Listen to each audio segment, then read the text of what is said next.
तो मनीष सर का लेक्चर कब से? मनीष सर मतलब जो फिजिक्स पढ़ाते हैं, ऐसा?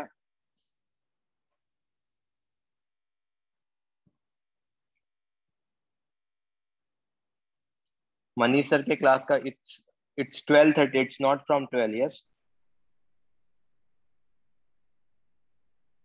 ओके, तो अपना लेक्चर ठीक है, तो फिर मैं थोड़ा एक्सटेंड भी कर सकता हूँ सो दैट कि तुम्हारा नेक्स्ट लेक्चर कवर अप हो जाए, ठीक है। MMP sir's lecture is from the 12:30, fine, तो आई विल एक्सटेंड क्योंकि 10 मिनट्स अपने यहाँ पर थोड़े से वेस्ट हो गए हैं। फाइन, चलो, तो लेट्स स्टार्ट।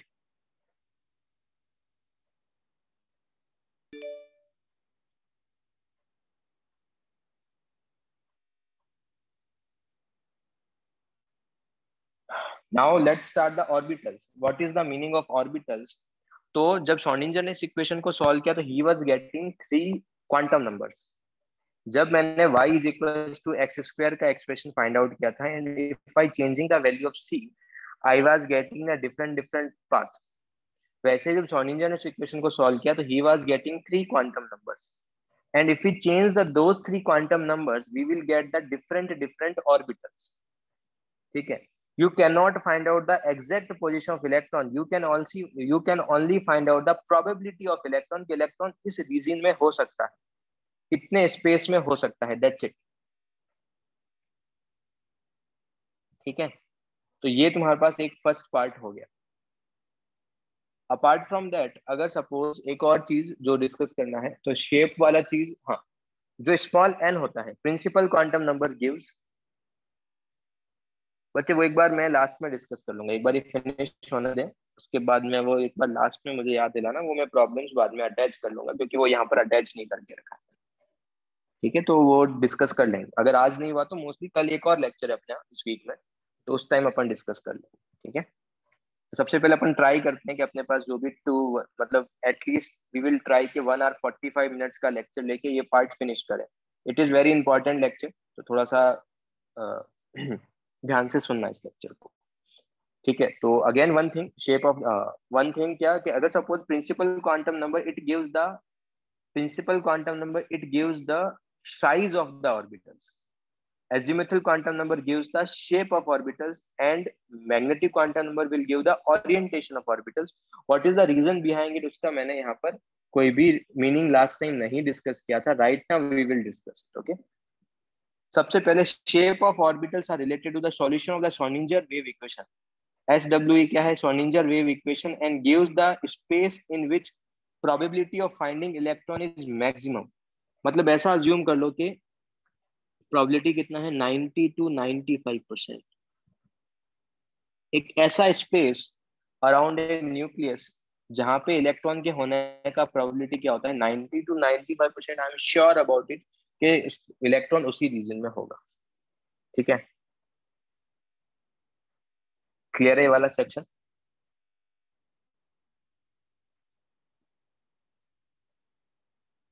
लेट्स से मैं तुमको एक रफ गैस देता हूँ। लेट्स से अगर सपोज आई नो के सपोज जो मैक्सिमम स्टूडेंट्स है, you are from Mumbai, yes, ठीक है। लेट्स से कितने स्टूडेंट्स कनेक्टेड हैं? 63 students are connected, and I know that कि तुम्हारे पास जो प्रोबेबिलिटी क्या है कि तुम मुंबई में ही हो, बिकॉज जनरली पेज जो है उसका मुंबई में ही सेंटर है। But might be it is also possible that कि पेज पुणे में भी है, तो पुणे के भी कुछ स्टूडेंट्स हो सकते हैं। आई एम नॉट 100% श्योर कि all of you are from the Mumbai, yes, yes, no, ठीक है। तो मैं कितना परसेंट, क्योंकि पुणे में लाइक माइट भी एक ही सेंटर होगा, बट मुंबई में 12 to 13 सेंटर, तो I can definitely say that कि यार, और मैं काफी टाइम से मुंबई में ही पढ़ा रहा हूँ, तो I can definitely say that कि यार मैक्सिमम स्टूडेंट्स जो है it is from the Mumbai.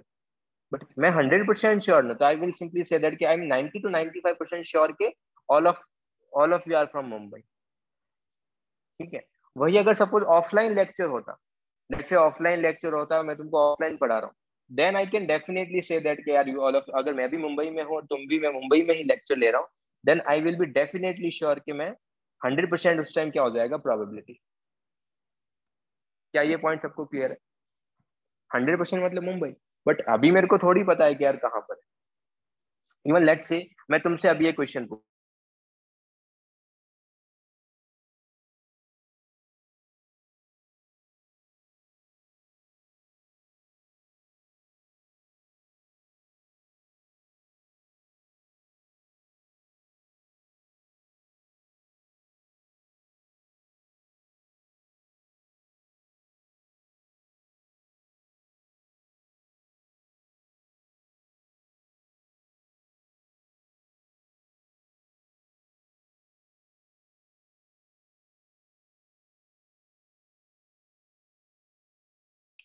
Hello, now am I Audible?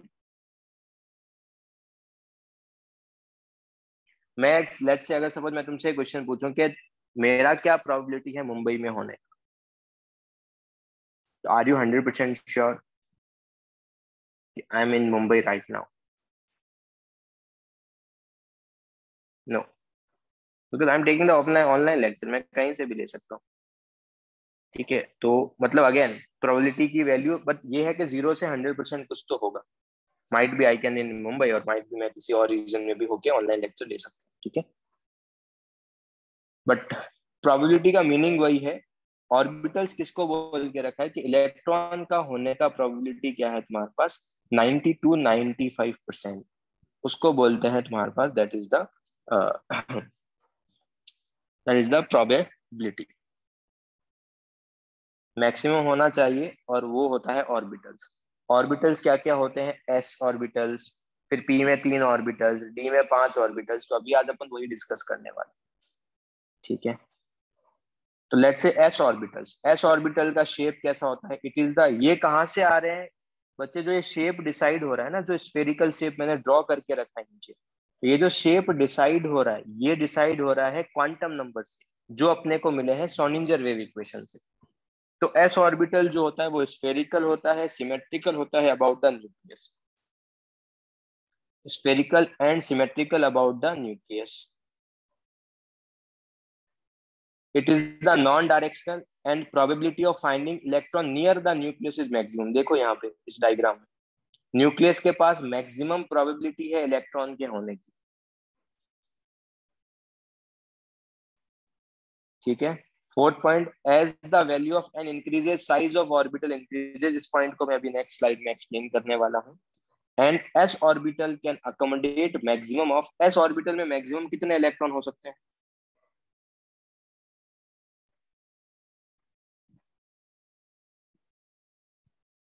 एक अप स्पिन तो दूसरा डाउन स्पिन।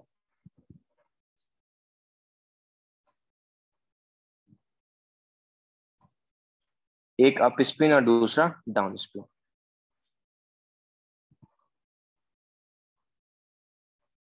तो जो ये रीजन मैंने बना के रखा है, मेरे को ये जो स्फेरिकल रीजन है इसमें इलेक्ट्रॉन के होने की प्रोबेबिलिटी कितनी है, 90 to 95%। क्या बाहर भी इलेक्ट्रॉन के होने की प्रोबेबिलिटी होगी? यस, बाहर भी इलेक्ट्रॉन्स हो सकते हैं, तो इसका प्रोबेबिलिटी कितना होगा, 5 to 10% आउटसाइड द ऑर्बिटल। तो जितने भी एस ऑर्बिटल होंगे, 1s 2s 3s, उन सब के अंदर तुम्हारे पास यही सेम चीज रहेगा। उसका शेप हमेशा कैसा रहेगा, स्फेरिकल ही रहेगा। क्लियर?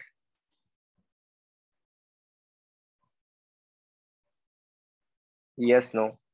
चलो, तो जितने भी एस ऑर्बिटल्स होंगे, 1s 2s 3s 4s 5s 6s, इन सब का तुम्हारे पास जो रहेगा वो शेप हमेशा स्फेरिकल ही रहेगा, बट थोड़ा सा डिफरेंट है। वो क्या डिफरेंस है वो देखो। अगर मैं 1s की बात करूं तो 1s का एन कितना होगा, प्रिंसिपल क्वांटम नंबर कितना होगा?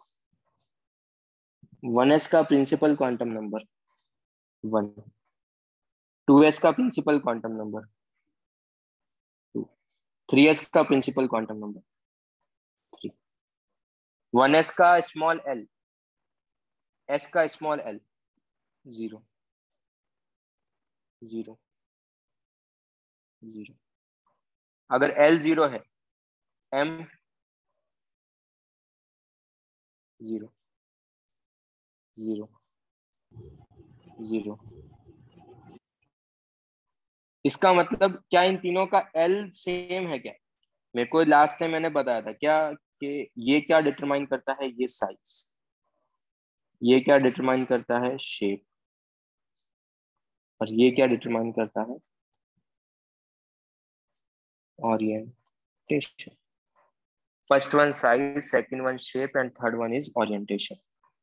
तो अब तुम मुझे बताओ, अगर एन का वैल्यू डिफरेंट है तो साइज सेम होगा या डिफरेंट? शेप क्या होगा, सेम होगा या डिफरेंट होगा? और ओरिएंटेशन सेम होगा या डिफरेंट होगा? ठीक है, तो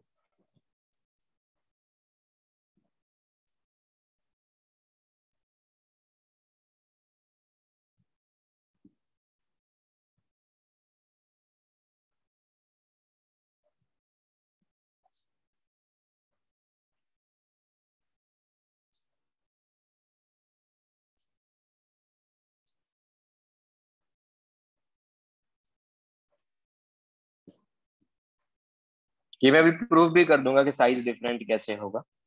मतलब अगर 1s 2s और 3s की बात करूं तो तीनों के तीनों स्फेरिकल ही होंगे। ओरिएंटेशन का मीनिंग अभी नहीं समझ में आके पी में समझ में आएगा तो। ठीक है, बट अब एक और, इससे पहले एक और टर्म्स पढ़ना है, that is the radial node. Nodes क्या होते हैं, ये मैंने ऊपर सेक्शन लिख के रखा है। Nodes and nodal planes. Node represent the region where the probability of finding electron कितना हो रहा है, 0। मतलब जहां पे जो फंक्शन जो होता है साई, साई किसका फंक्शन था, साई फंक्शन था r comma theta comma phi, जिसको मैं बोल सकता हूँ r of r into a of theta comma phi. Yes, radial part and angular part, yes और नो।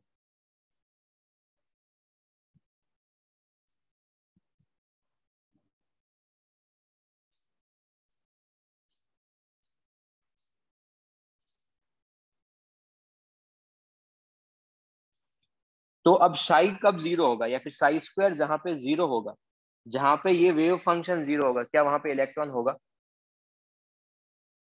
जहां पर वेव फंक्शन 0 होगा, क्या वहां पर ये इलेक्ट्रॉन होगा क्या, यस नो?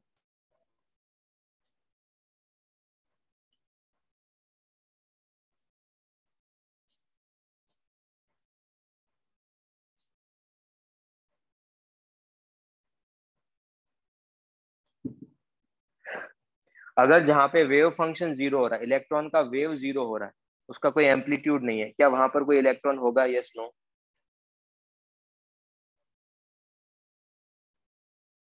No electrons. तो अब ये वेव फंक्शन 0 कहाँ कहाँ हो सकता है, ये वेव फंक्शन 0 कहाँ कहाँ हो सकता है? साई कब 0 होगा, साई कब 0 होगा? या तो तुम्हारे पास रेडियल पार्ट 0 हो जाए, या फिर तुम्हारे पास एंगुलर पार्ट 0 हो जाए। या तो तुम्हारे पास अगर आर ऑफ आर 0 होगा तब भी साई 0 होगा, ए और थीटा कोमा फाइव 0 होगा तब भी 0 होगा। तो वही सेम स्टेटमेंट लिख रहा है। नोडल प्लेन का मीनिंग मैं अभी समझा दूंगा कि नोडल प्लेन का मीनिंग क्या है। नोड चार्ज मतलब इन दोनों का, इन सब का मीनिंग ये है कि इलेक्ट्रॉन के होने का प्रोबेबिलिटी क्या होना चाहिए, 0, या फिर वेव फंक्शन क्या होना चाहिए, वेव फंक्शन क्या होना चाहिए, 0। अगर कहीं पर भी रेडियल पार्ट 0 हो रहा है, उसको बोलते हैं रेडियल नोड।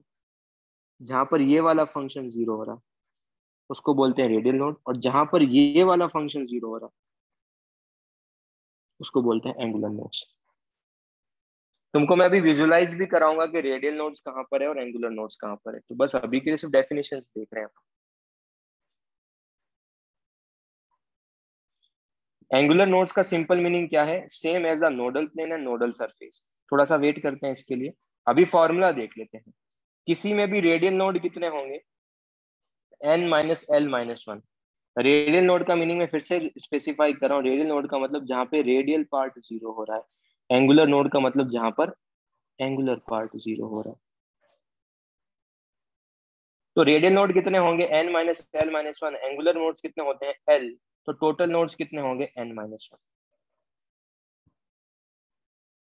तो अगर मैं 3D ऑर्बिटल्स की बात करूं, if I talk about 3D orbitals, तो 3D के लिए वी नो कि n कितना है, 3, और l कितना है, 2। क्या ये सबको पता है कि अगर मैं l की value 0, 1, 2, 3, s, p, d, f,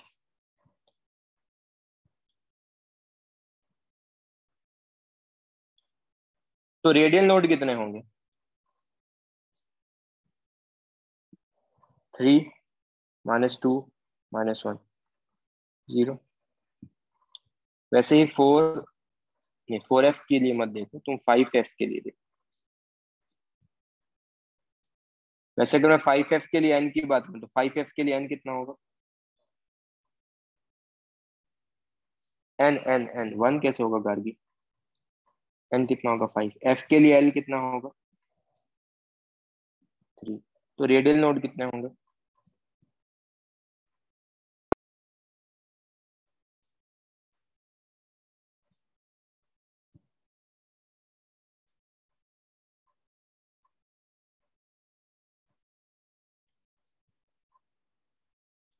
इसके लिए एल कितना होगा, इसके लिए एल होगा, एंगुलर नोड्स कितने होंगे 2, इसके लिए एंगुलर नोड्स कितने होंगे 3।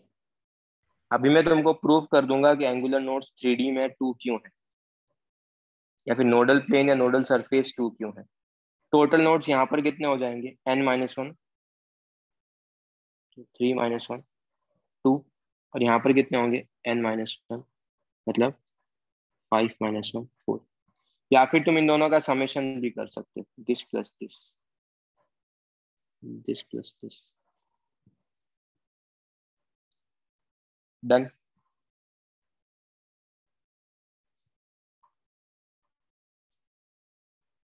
चलो अब थोड़ा सा विजुलाइज करते हैं कि रेडियल नोड। अब तुम मेरे को बताओ 1s में कितने रेडियल नोड होंगे।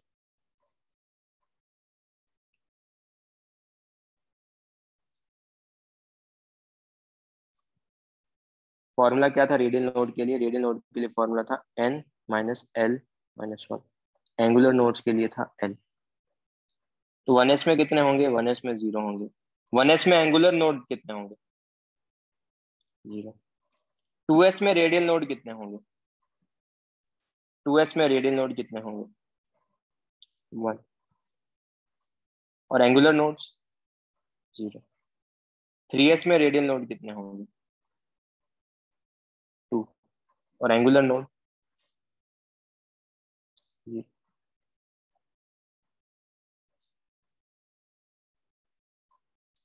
अब रेडियल नोड का मीनिंग क्या था, इसका मतलब यहाँ पर एंगुलर नोड तो है ही नहीं, एंगुलर नोड्स पी में आएंगे, एस में नहीं होते एंगुलर नोड्स। तो रेडियल नोड का मतलब जहां पे एक ऐसा डिस्टेंस आर जहां पे रेडियल फंक्शन 0 है।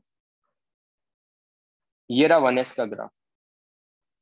क्या 1s सबको क्लियर है, स्फेरिकल है, maximum probability near the nucleus होगा, 2 इलेक्ट्रॉन अकोमोडेट कर सकता है मैक्सिमम, इस तरीके से रहेगा, ठीक है। Yes no. ये रहा तुम्हारे पास 2s का ग्राफ। 2s में डिफरेंस क्या है, अब तुम ध्यान से देखो। यहाँ पर क्या करना है, यहाँ पर एक रेडियल नोड है। रेडियल नोड का मतलब तुम अगर यहाँ से आर डिस्टेंस, अगर तुमने ये आर डिस्टेंस लिया, ये आर डिस्टेंस पे जाके यहाँ पे अगर मैं इस पूरे स्फेरिकल रीजन की बात करूँ, ये जो मैं पूरा भी बना रहा हूँ, बच्चे मैंने बनाया 2D में है, बट आर डिस्टेंस पे जाके एक स्फेयर बनाओ। आर डिस्टेंस पे जाने के बाद क्या करना है, स्फेयर ड्रॉ करना है।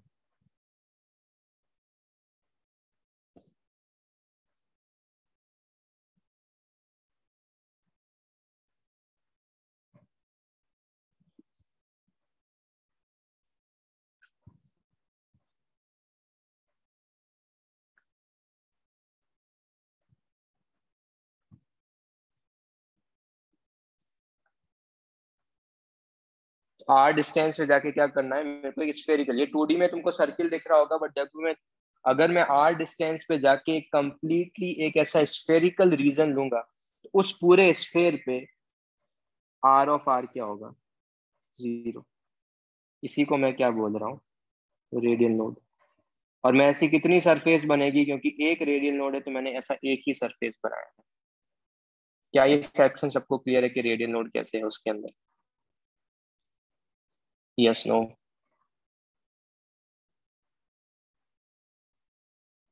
वैसे अगर मैं 3D की, सॉरी 3s की बात करूंगा, तो 3s में ऐसे दो रीजन होंगे, देखो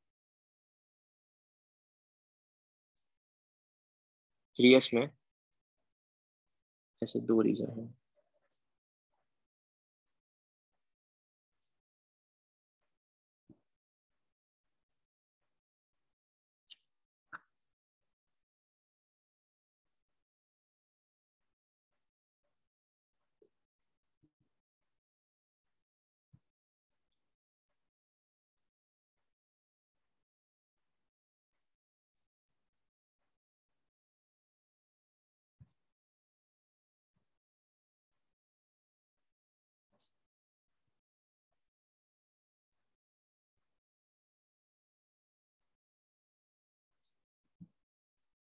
एक तो ये रीजन हो गया, और एक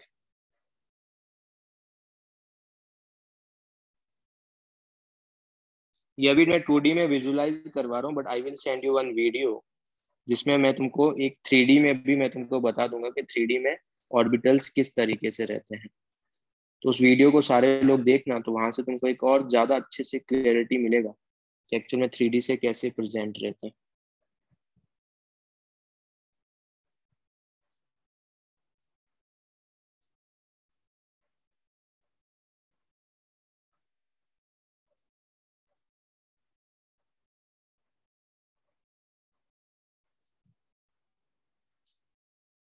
तो यहाँ से अगर मैं R डिस्टेंस तक जाऊं, उसको मैं लिख लेता हूँ R1।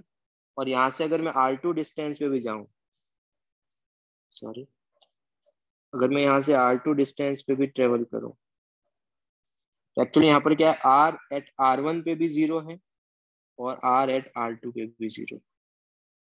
तो right now we have to region जहाँ पे इलेक्ट्रॉन के होने की प्रोबेबिलिटी क्या है, जीरो। क्या ये पॉइंट सबको क्लियर है?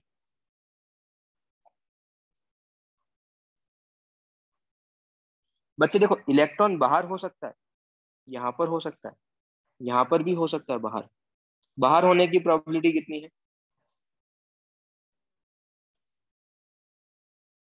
अगर मैं 3D में बात करूं तो बाहर होने का प्रोबेबिलिटी कितना है? बाहर होने का प्रोबेबिलिटी कितना है?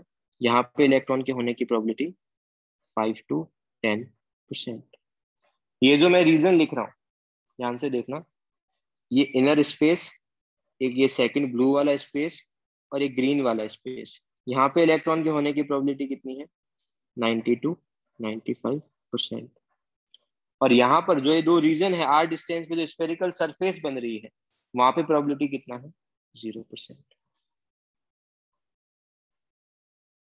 तो अब तुम बताओ साइज का क्या हो रहा है? साइज सेम है या डिफरेंट है?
Hello, am I audible? Hello. Okay, sorry, wait. तो अगर सपोज, अगर मैंने जो तीनों डायग्राम जो तुमको शो किए थे, तो इन तीनों डायग्राम में अगर मैं कंपेयर करूं, क्या तीनों का शेप सेम है क्या?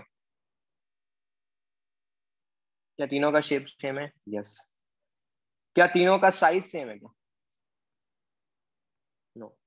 तो can I simply say that as the value of n increases size increases? Yes और नो?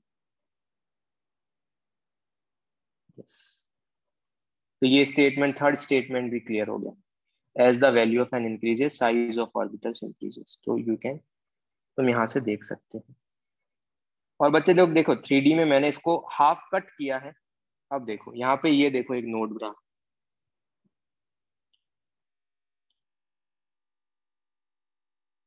और यहाँ पे देखो ये दो नोड्स रहे।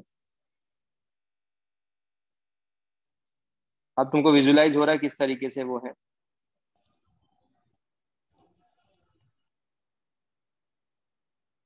अगर किसी को अभी भी थोड़ा डाउट है तो देख लेना। So nodes are the area between the spheres where the electrons are less likely to appear. Less lightly मतलब जीरो, हाँ है ही जी। नहीं वहां पे। जहां पे जीरो है उसको ही नोड्स बोलते हैं, मतलब वहां पर वेव फंक्शन ही जीरो हो गया। रेडियल का मतलब वहां पे तुमको क्या करना है, आर डिस्टेंस पे जाना है, पूरा एक स्फेयर बनाना है, एक स्फेरिकल सरफेस बनानी है, उस पूरी सरफेस पे इलेक्ट्रॉन के होने की प्रोबेबिलिटी क्या होगी, जीरो। क्लियर है ये? क्या ये पार्ट सबको क्लियर है? ये सर शेप डिसाइड कौन कर रहा है? ये शेप जो डिसाइड कर रहा है ना, वो एक्चुअल में जो क्वांटम नंबर्स आए हैं उससे ये डिसाइड हो रहा है। अच्छा, अब बात करते हैं पी ऑर्बिटल्स की।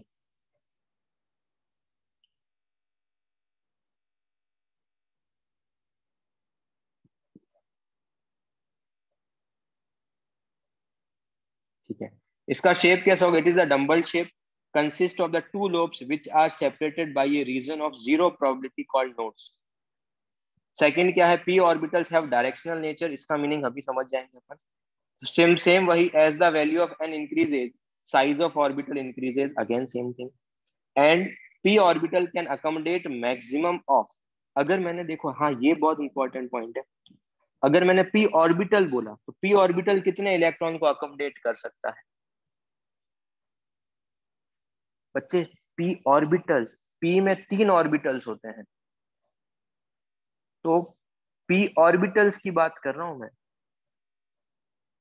अगर मैं पी सबशेल बोलूंगा तो पी सबशेल में कितने ऑर्बिटल्स होते हैं? P subshell has 3 orbitals. तो हर एक ऑर्बिटल में इलेक्ट्रॉन कितने होंगे? 2।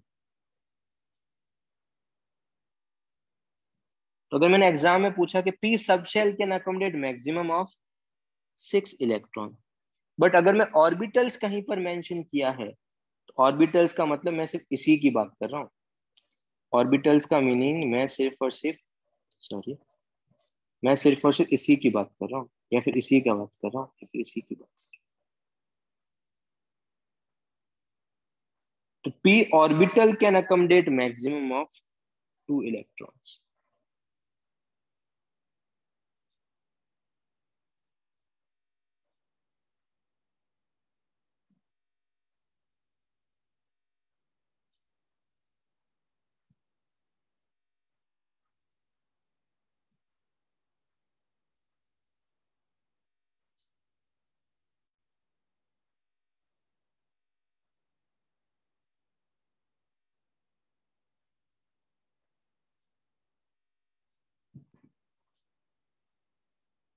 क्या ये पार्ट सबको क्लियर है?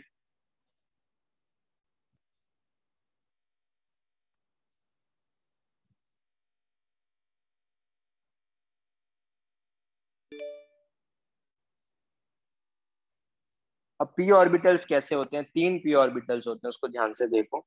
ये है तुम्हारे पास पी एक्स, ये जो मैंने ड्रॉ किया है ये है पी एक्स। ऐसे 2 लोब्स हैं, क्या है तुम्हारे पास? ये एक, ये ऐसा एक लोब,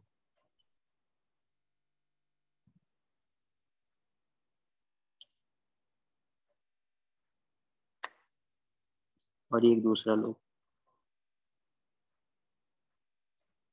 अब तुम मुझे बताओ मैक्सिमम प्रोबेबिलिटी कहाँ पर है?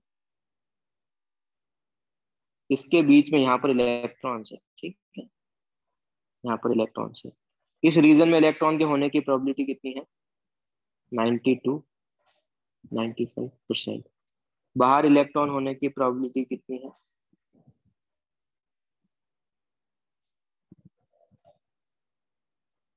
5 to 10%।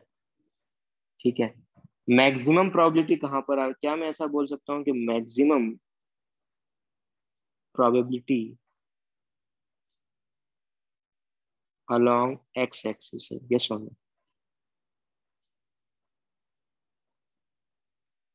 यस।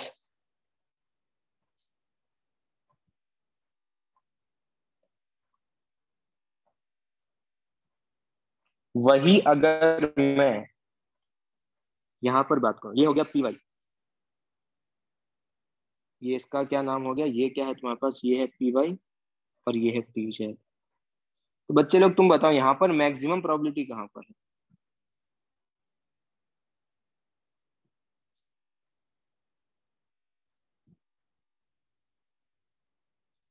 ये शेप कौन डिसाइड कर रहा है? जो क्वांटम नंबर्स हैं वो शेप डिसाइड कर रहे हैं। और बच्चे लोग यहाँ पर बताओगे यहाँ पर मैक्सिमम प्रोबेबिलिटी कहाँ पर है?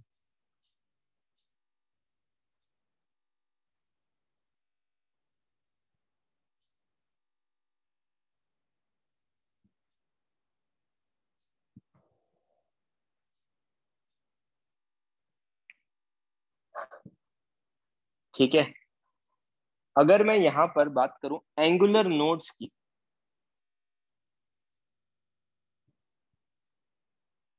एंगुलर नोड्स, या फिर मैं बात करूं नोडल प्लेन की,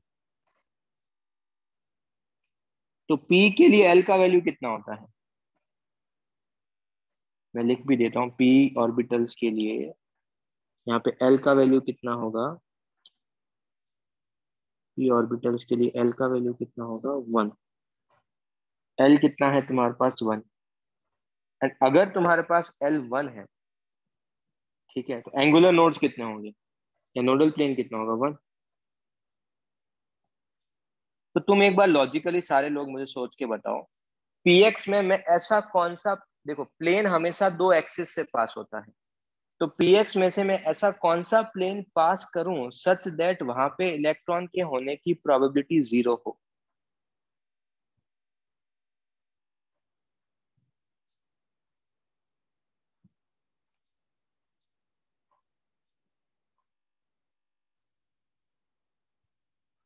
हेलो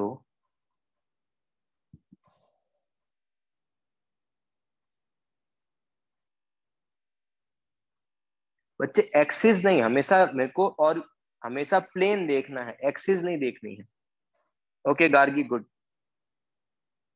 बच्चे लोग सारे लोग देखो, ये अगर जेड एक्सिस है जो कि इस लैपटॉप से बाहर की तरफ आ रहा है, ये वाई एक्सिस है जो इसी प्लेन में है, एक्स और वाई इसी लैपटॉप के प्लेन में है, जेड टुवर्ड्स तुम्हारी तरफ आ रहा है। तो अगर तुम वाई जेड प्लेन पास करोगे, तो क्या वाई जेड प्लेन इस ऑर्बिटल को कहीं पे कट करेगा क्या?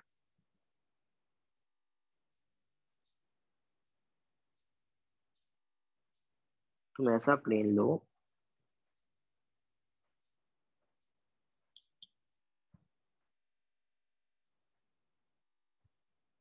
ये देखो, ये तुम्हारे पास जेड एक्सिस, ये तुम्हारे पास वाई एक्सिस,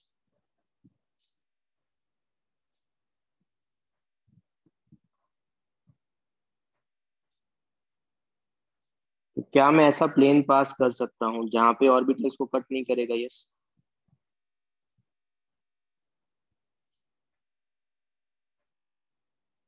तो इसका नोडल प्लेन क्या होगा? क्या इसका नोडल प्लेन वाई जेड होगा क्या? और थोड़ा सा और विजुलाइज करवाने के लिए ये देखो,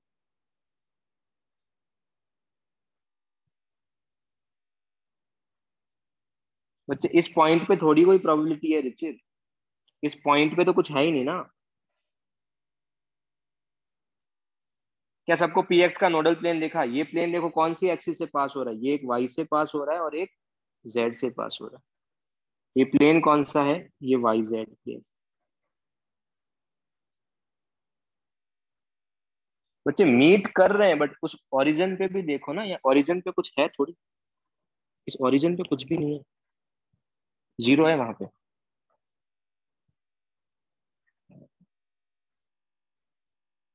क्या ये पॉइंट सबको क्लियर है?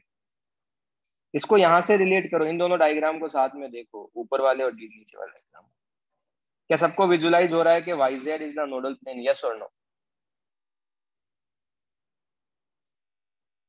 सारे लोग बताओ यार, मतलब एक दो से आंसर से काम नहीं चलेगा। पक्का? आगे बढ़े फिर। अब तो मेरे को लेट से ये पीवाई है, तो पीवाई का तुम नोडल प्लेन बताओ यार, पीवाई का नोडल प्लेन क्या होगा? अगर तुमको पीएक्स समझ में आया तो तुमको पीवाई भी समझ में आया।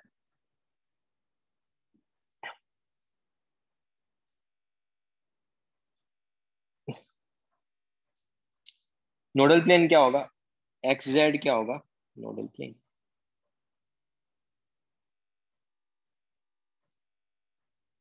और मैं तो तुमको बोल रहा हूँ इसका एक और सिंपल ट्रिक भी है, तुमको बार बार विजुलाइज करने की जरूरत भी नहीं है। कैसे? सिंपल ट्रिक सुनो। अगर एग्जाम में बोले पी एक्स का nodal plane, what is the nodal plane of p x? What is the nodal plane of p x? तो रिमेनिंग एक्सिस कौन कौन सी है? वाई और जेड। पी वाई, तो रिमेनिंग एक्सिस कौन कौन सी है? एक्स और z. X Z nodal plane. तो बताओ पी जेड में नोडल प्लेन क्या होगा?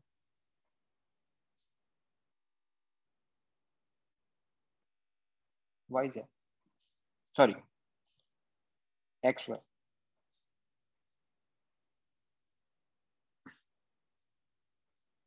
देखो, अब इसको है ना साथ में विजुलाइज भी करो। देखो मैंने पी वाई ड्रॉ करके रखा है। नोडल प्लेन क्या है? एक्स और जेड। ये रहा तुम्हारे पास जेड। यहाँ पर भी नोडल प्लेन देखो, ये मैंने पी वाई, अब यहाँ पे नोडल प्लेन ये रहा है, एक्स और वाई, जो सी लैपटॉप के प्लेन में है। ग्रीन आउटर आ रहा है, रेड इनर जा रहा है। ग्रीन जो है पीजेड के अंदर, ग्रीन जो है वो क्या हो रहा है तुम्हारे पास? आउटर की तरफ आ रहा है, लैपटॉप से बाहर आ रहा है, और रेड लैपटॉप के अंदर जा रहा है। तो जो लैपटॉप का प्लेन होगा वो उसका नोडल प्लेन होगा। यस। दोनों डायग्राम को अच्छे से देखो, नोडल प्लेन कैसे बताया है विजुलाइज करो, एंड उसके बाद ट्रिक भी बता दिया है कि कैसे करना है।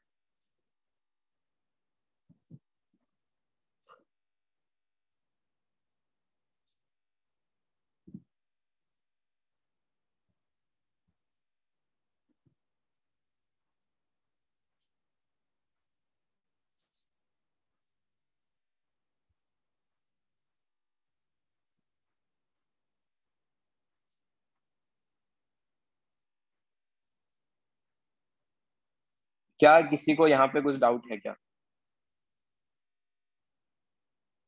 चलो, अब बात करते हैं। अब देखो टू पी एक्स और टू पी वाई की बात करते हैं। हाँ, इसमें एक और चीज ध्यान रखना, ये तुमको याद रखना है यार। जो भी पी जेड होता है उसका एम जीरो होता है। जो भी पी जेड है उसका एम जीरो होता है। पी एक्स और पी वाई का एम जो होता है, क्योंकि एल अगर तुम्हारे पास, एल अगर वन है तो एम कितना होगा? एम माइनस वन होगा, जीरो होगा एंड प्लस वन होगा। यस। तो उसमें से पी जेड का एम जीरो होता है, पी एक्स और पी वाई का प्लस माइनस वन होता है। अगर पी एक्स का प्लस वन तो पी वाई का माइनस वन, अगर पी एक्स का माइनस वन तो पी वाई का प्लस वन। अगर मैंने एग्जाम में ऐसा क्वेश्चन पूछा कि P x, the value of magnetic quantum number for p x is always plus one, this statement is false. The magnetic quantum number of p x can be minus one, this statement is true.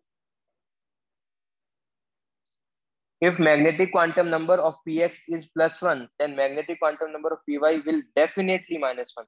क्या statement सही होगा या false होगा?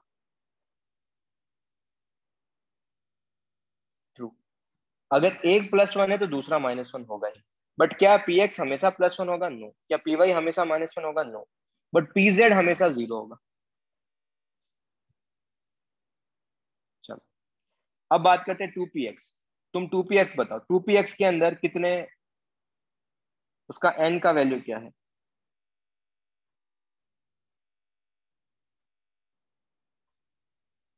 और three P Y में N का value क्या है? थ्री। एल का वैल्यू वन। और थ्री पी वाई में एल का वैल्यू वन। एम का वैल्यू मैं लिख लेता हूँ। इफ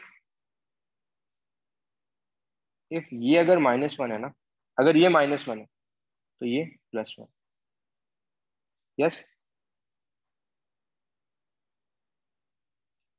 अच्छा, तो बच्चे लोग बताओ साइज क्या होगा? सेम होगा या डिफरेंट होगा?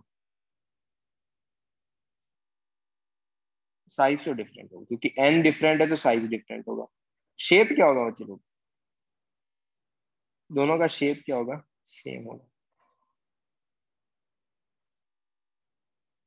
एंड ओरिएंटेशन क्या होगा? ओरिएंटेशन ओरिएंटेशन ओरिएंटेशन क्योंकि एम डिफरेंट है। रेडियल नोड कितने होंगे 2p के अंदर? Radial node 2p, n minus L minus one, n minus L minus one, zero. और उसमें कितने होंगे 3p के अंदर radial node? One. Radial node का मीनिंग एक ऐसा r डिस्टेंस पे जाके एक स्फीयर बनाओ जहां पे रेडियल प्रोबेबिलिटी क्या होगी? जीरो। एंगुलर नोड्स बताओ यार, एंगुलर नोड्स दोनों में कितने होंगे? One one. अच्छा px में कौन सा होगा? px में कौन सा होगा? yz। अच्छा और py में कौन सा होगा?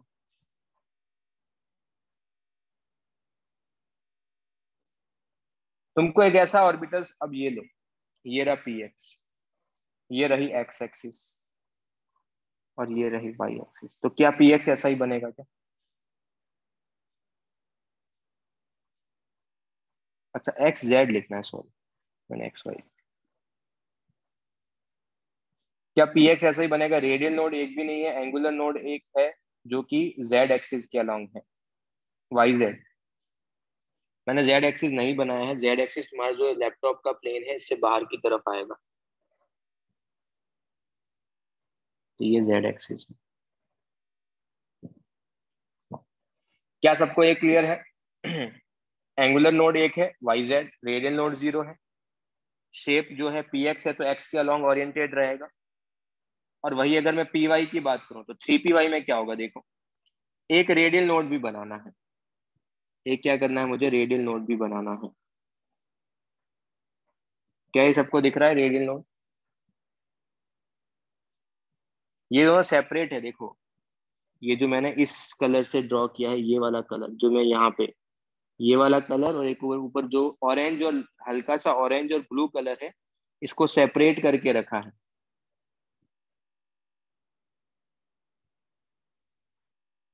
तो हल्का सा ब्लू कलर जो है वो सेपरेटेड है, तो ऑरेंज और ब्लू कलर के बीच में एक ऐसी सरफेस बनेगी जिसको मैं बोलूंगा रेडियल सरफेस। उसको मैं क्या बोल सकता हूँ? यहाँ पर क्या है, दिस इज द, ये मैं क्या बोल सकता हूँ? It is the radial node. अगर ये एक्स एक्सिस है, ये वाई है, तो जेड डेफिनेटली क्या होगा? जेड तुम्हारे पास बाहर की तरफ आएगा। क्या सबको ये समझ में आता है कि जो एक्स जेड जो होगा वो एंगुलर नोड होगा या नोडल प्लेन होगा? Yes no?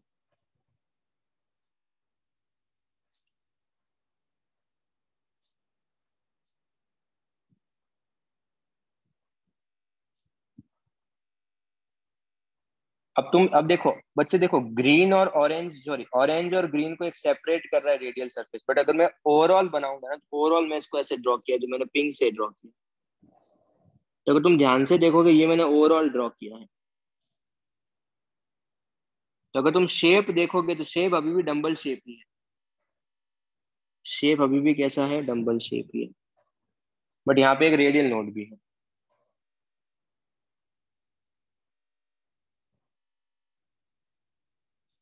डन। साइज क्या आएगा? सेम आएगा डिफरेंट आएगा?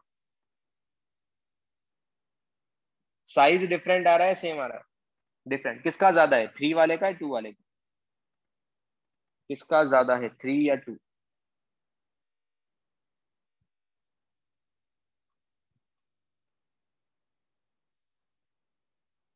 3 वाले का ज्यादा। ओरिएंटेशन क्या है? शेप तो सेम है, दोनों डंबल शेप है, तो शेप तो सेम होगा। ओरिएंटेशन क्या है? एक एक्स एक्सिस के अलोंग है तो दूसरा वाई एक्सिस के अलोंग है, तो ओरिएंटेशन डिफरेंट। यस।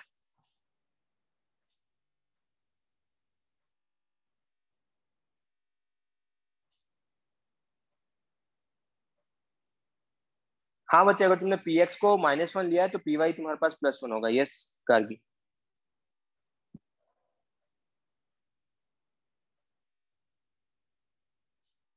क्या सबको क्लियर हो रहा है, विजुलाइज हो रहा है क्या है? I will again send you one animation वाला वीडियो, वहां से तुमको थोड़ी और क्लियरिटी मिलेगी। पर तुमको विजुलाइज होना ज्यादा इंपॉर्टेंट है कि साइज कैसे डिफरेंट हो रहा है, शेप कैसे डिफरेंट हो रहा है, ओरिएंटेशन कैसे डिफरेंट हो रहा है। ये शेप ऐसी क्यों आ रही है सर? ये शेप बिकॉज जब श्रोडिंगर ने इस इक्वेशन को सॉल्व किया है तो एक्चुअल में ऐसे शेप्स आते हैं।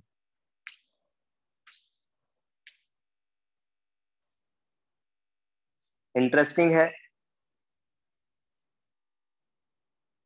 यस। चलो नेक्स्ट बात करते हैं डी ऑर्बिटल्स की।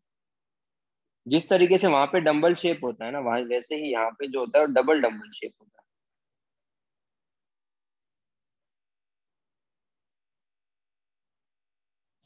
जिस तरीके से वहां पे डबल डबल शेप कैसे होगा वो अभी मैं तुमको बता दूं। अब तुमको समझ में आया मैंने पी एक्स पी वाई और पी जेड क्यों लिखा था? पी एक्स मतलब maximum probability along the X axis, P Y मतलब maximum probability along the Y axis, P Z मतलब maximum probability along the Z axis. उन तीनों का एल सेम है तो शेप सेम होगा, बट ओरिएंटेशन डिफरेंट होगा, क्योंकि एक का -1 है, एक का 0 और एक का +1 है। तो आई थिंक अब जो previous last to last lecture था जहाँ पे क्वांटम नंबर्स पढ़े थे, अब तुम शायद माइट भी रिलेट कर पाओगे कि क्वांटम नंबर्स अगर डिफरेंट है, मैग्नेटिक क्वांटम नंबर डिफरेंट है तो ओरिएंटेशन डिफरेंट होगा। अगर एल डिफरेंट है तो डेफिनेटली शेप डिफरेंट होगा। अगर एम डिफरेंट है तो साइज डिफरेंट होगा। यस। Yes no. चलो अब डी की बात करते हैं। D orbitals. अब डायरेक्शनल नेचर का मीनिंग क्या है देखो, जो एस था वो सिमेट्रिकल था पूरा, इसीलिए उसको क्या बोला था, नॉन डायरेक्शनल। बट यहाँ पे पी में क्या है, पी एक्स जो है वो एक्स एक्सिस के अलोंग है, पी वाई जो है वाई एक्सिस के अलोंग है, पी जेड जो है जेड एक्सिस के अलोंग है, इसीलिए उसको क्या बोलते हैं, उसके अंदर डायरेक्शनल नेचर होते हैं। वही अगर मैं डी की बात करूंगा तो डी ऑर्बिटल्स क्या होता है, डबल डम्बल शेप, दो ऐसे डम्बल बनेंगे, उसमें भी डायरेक्शनल नेचर होगा।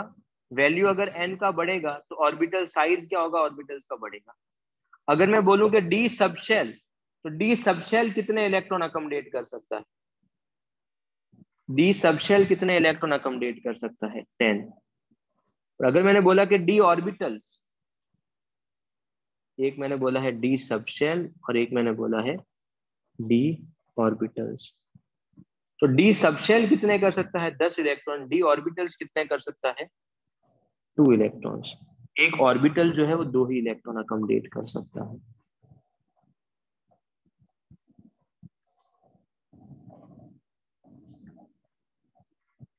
D subshell has 5 orbitals.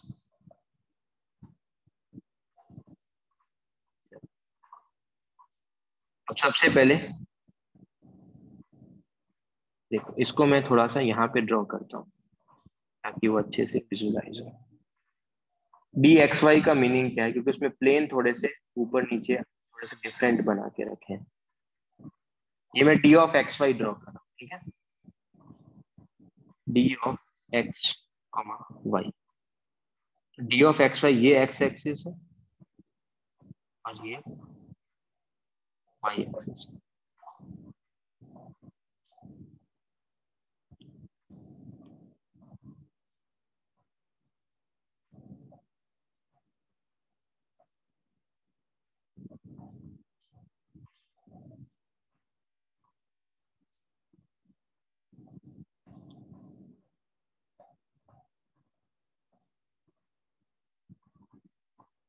पूरा का पूरा एक्स वाई प्लेन में है, दो लोब है, दो डंबल बन रहे हैं, तो मैक्सिमम प्रोबेबिलिटी कहाँ होगी? क्या मैं ऐसा बोल सकता हूँ कि मैक्सिमम प्रोबेबिलिटी जो एक्स और वाई से 45 डिग्री होगा?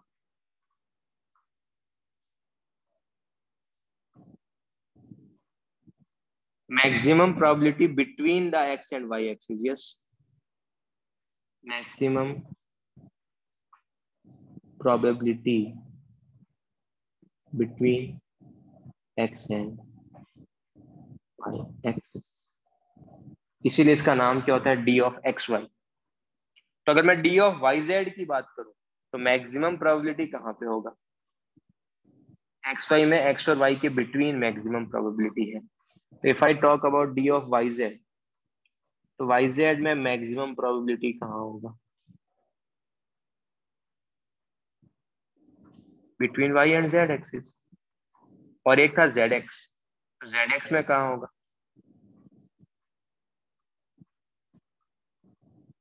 XZ, ठीक है। इसके लिए L का वैल्यू कितना होता है? D के लिए L का वैल्यू 2। तो एंगुलर नोडल प्लेन कितने होंगे?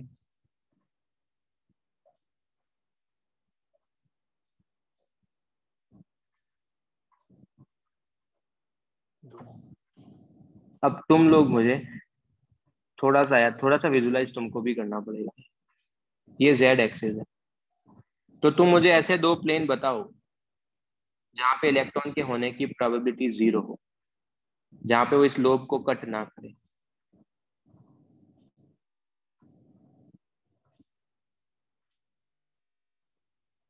बच्चे टी प्राकृत टी क्या लिख रहा है यार? टी तो कुछ होगा ही नहीं।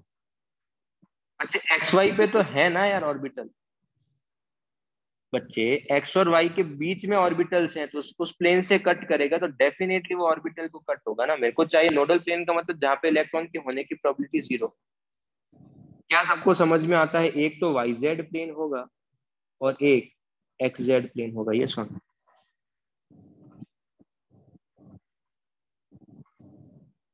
यस।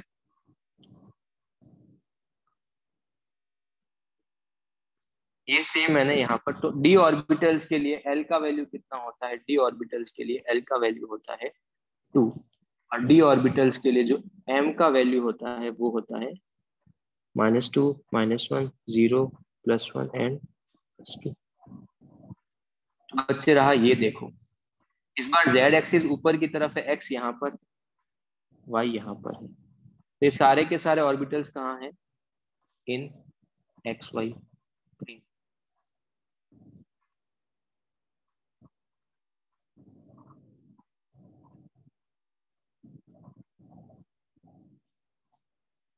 तो तुम एक तरीके से वाई जेड और एक्स जेड प्लेन को कट करके देखो, वहां पर तुम्हारे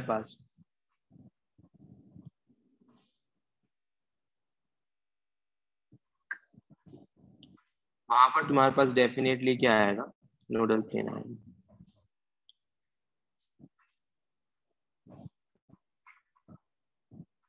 एक्स जेड और वाई देखो यहाँ पर, ये बताओ ये क्या ये एक्स जेड प्लेन में है क्या?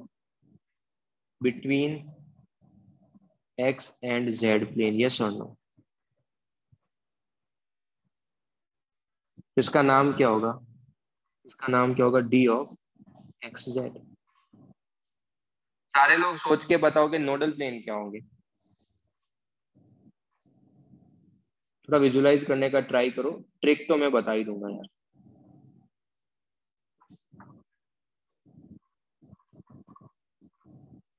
एक तो एक्स वाई होगा, यस, और एक वाई जेड होगा। एक तो होगा एक्स वाई और एक होगा वाई। ट्रिक क्या है इसका? अगर पीएक्स का ट्रिक क्या था? पीएक्स का ट्रिक था कि जो रिमेनिंग है वो नोडल प्लेन, पीवाई का जो रिमेनिंग है नोडल प्लेन, पीजेड का जो रिमेनिंग है वो नोडल प्लेन। यहाँ पे क्या करना है? अच्छा एक्स वाई है ना, तो एक्स वाई है, रिमेनिंग क्या है? जेड। एक बार जेड को एक्स के साथ कंबाइन करो, एक बार जेड को वाई के साथ कंबाइन करो।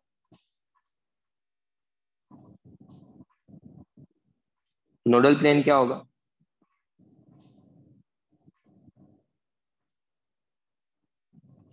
एक बार वाई को, एक तो हो जाएगा एक्स जेड और एक हो जाएगा y z. D of x z में क्या होगा? एक बार एक्स को वाई के साथ, एक बार जेड को वाई के साथ, एक्स वाई और वाई जेड। तो मेरे को डी ऑफ वाई जेड में बताओ, डी ऑफ वाई जेड में क्या होगा? नोडल प्लेन बताओ।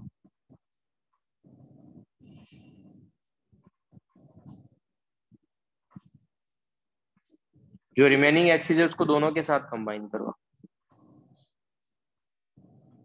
X Y x z.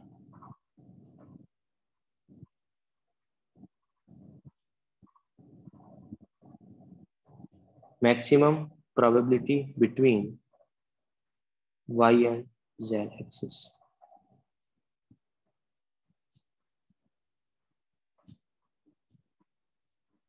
क्या ये क्लियर है?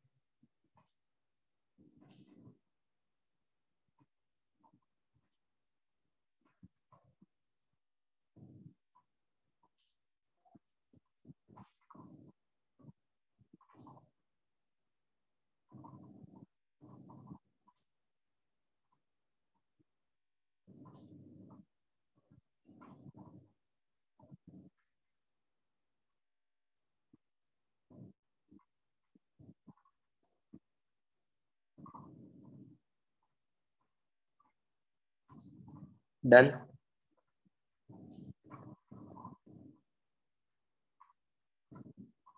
Yes no.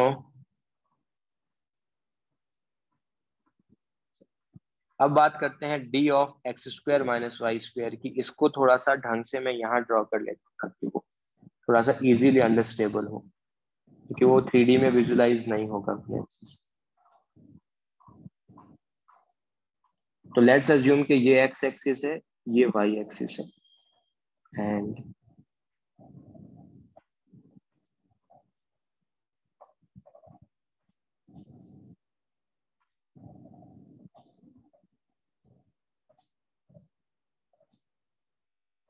It is the combination of p x and p y, ऐसा बोल सकते हैं। पी एक्स और पी वाई का कॉम्बिनेशन क्या है? ये होता है d of x square minus Y square. Maximum probability कहां पर है?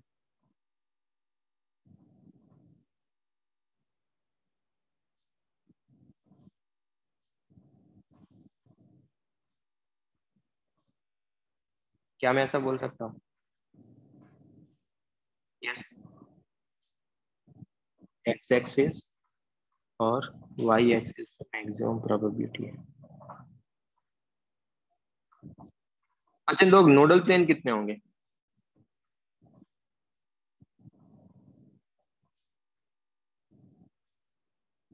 नोडल प्लेन कितने होंगे? दो। तो ये वो नोडल प्लेन है, देखो।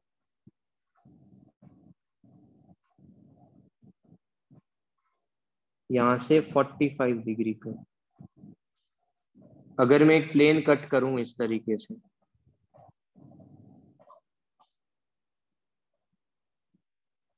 एक्स एक्सिस से अगेन माइनस एक्स एक्सिस से भी 45 प्लस एक्स एक्सिस से 45, मतलब between x and y. Nodal plane क्या है? Between x and y. बच्चे देखो, डी ऑफ एक्स वाई में क्या था? Between x and y 45 degree पे मैक्सिमम था, बट यहाँ पे 45 डिग्री पे क्या है? नोडल प्लेन है। क्या सबको d of x x square minus Y square समझ में आएगा?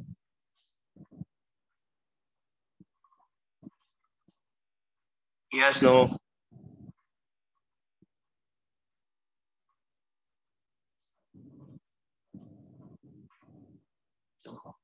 द लास्ट तुम्हारे पास है डी जेड स्क्वायर। ये है D Z square. D Z square में मैक्सिमम प्रोबेबिलिटी कहां पर आ रहा है? Along the Z axis. ठीक है, और यहाँ पर एक रिंग है एक्स वाई प्लेन में। रिंग बोल दो या फिर डोनट बोल दो। देखो डोनट टाइप स्ट्रक्चर है, अगर तुम ध्यान से नोटिस करोगे। एक्चुअल में क्या है ये? Donut type.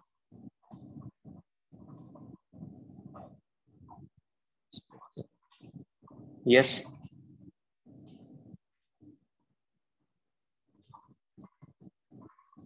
डिस्क बोल सकते हो, डिस्क भी बोल सकते हो, यस। तो बच्चे डी जेड स्क्वायर में भी नोडल प्लेन कितने होंगे? क्या तुम ऐसा कोई प्लेन पास कर सकते हो जहां पे इलेक्ट्रॉन के होने की प्रोबेबिलिटी 0 हो?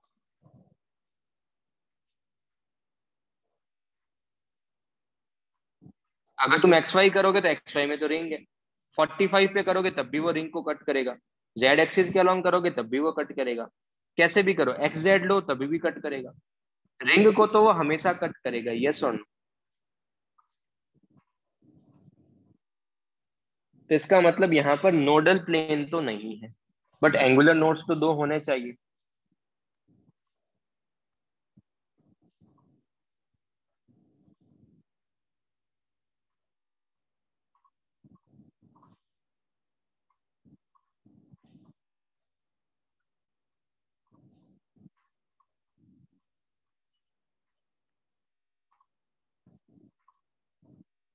एंगुलर नोड्स तो दो होंगे क्योंकि एल की वैल्यू तो 2 है।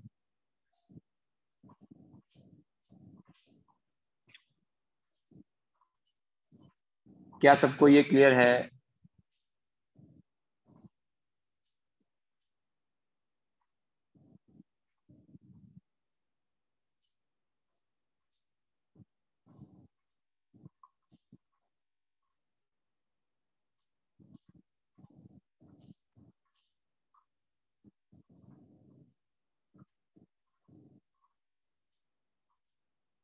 अब ये देखो, मैंने एक डायग्राम भेजा है ग्रुप पे, सारे लोग जो डाउट ग्रुप है उस पे एक बार डायग्राम देखो यार।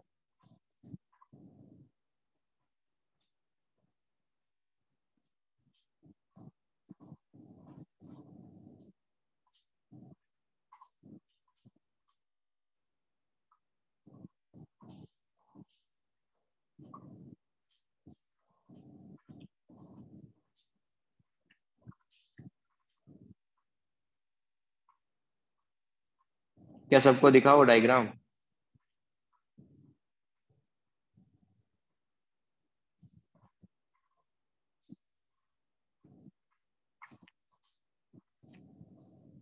फनल बोल दो या फिर नोडल सरफेस बोल दो। एक्चुअल में यहाँ पर प्लेन नहीं होते हैं, यहाँ पर क्या होती है, नोडल सरफेस होती है। कौन टाइप सरफेस होगी यहाँ पर?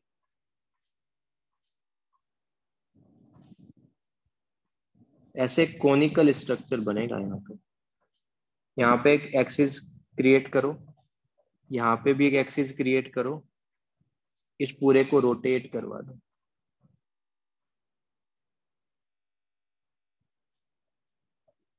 वही सेम, यहाँ पर भी एक एक्सिस क्रिएट करो, यहाँ पर भी एक एक्सिस क्रिएट करो, एंड इस पूरे को एक रोटेट। यहाँ पे दो कोनिकल सरफेस होगी।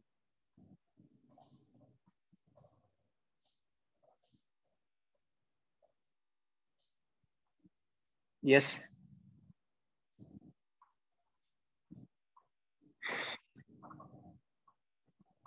तो फिर से रिपीट कर देता हूँ। D x y maximum probability along 45 degree x और वाई के। नोडल प्लेन क्या होगा, जो भी जेड एक्सिस है उसको एक बार एक्स के साथ कंबाइन करो, जेड को वाई के साथ कंबाइन करो। एक्स जेड में क्या होगा, मैक्सिमम एक्स और जेड के बिटवीन। ठीक है, मैक्सिमम नोडल प्लेन क्या होगा, एक बार वाई को एक्स के साथ, एक बार वाई को जेड के साथ। वाई जेड में X Y x Z nodal plane, maximum probability between Y and Z.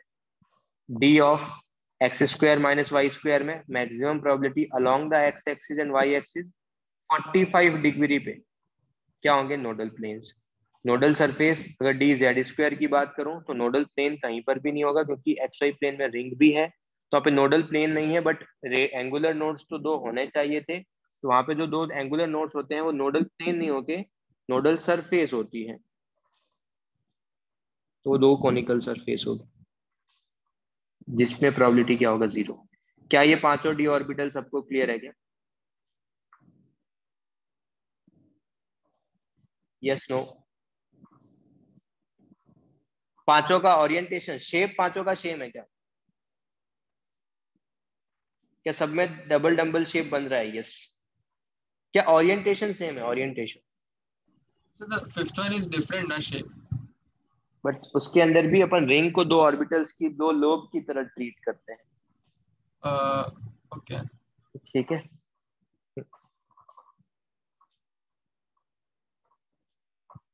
But orientation सबका सेम है या डिफरेंट है? डिफरेंट है। ओरिएंटेशन क्या है, सबका डिफरेंट है। तो इसका मतलब पांच ऑर्बिटल से पांचों के रेस्पेक्ट में कोई ना कोई एक क्वांटम नंबर होगा। तो जो डी जेड स्क्वायर होता है उसका एम तो होता है 0, जो डी जेड स्क्वायर है उसका एम तो है 0।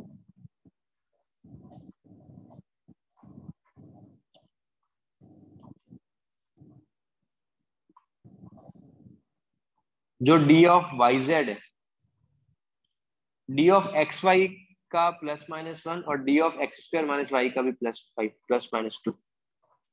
डी ऑफ एक्स वाई और d of x square minus Y square का +-2, अगर एक का +1 तो दूसरे का -2, और जो रिमेनिंग है वो +-1, एक का +1 तो दूसरे का -2। तो अभी पी एक्स और पी जेड में बताया, ये डायरेक्टली याद रखना है। If the magnetic quantum number of d of xy is +2, then magnetic quantum number of d of x square minus y square will definitely equal to -2. Yes.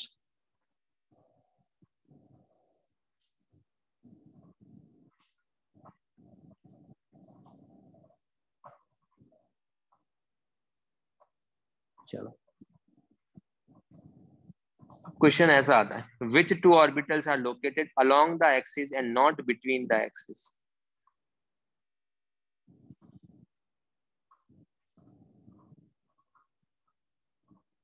ऐसे कौन से दो ऑर्बिटल हैं जो बिटवीन द एक्सिस नहीं होंगे, along the axis होंगे?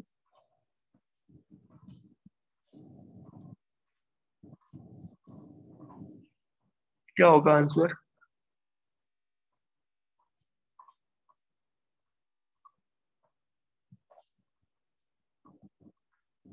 है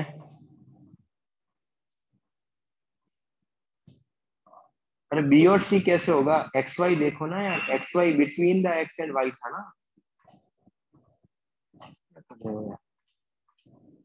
वाई जेड क्या था? बिटवीन वाई एंड जेड था। ऊपर अभी तो बताया यार, एक्स वाई बिटवीन होगा, उसने बोला बिटवीन नहीं होना चाहिए।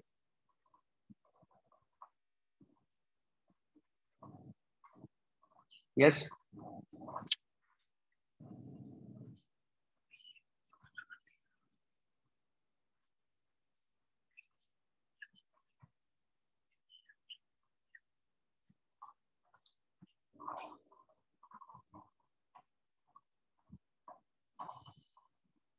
ये रहा ना d z, d x square minus Y square,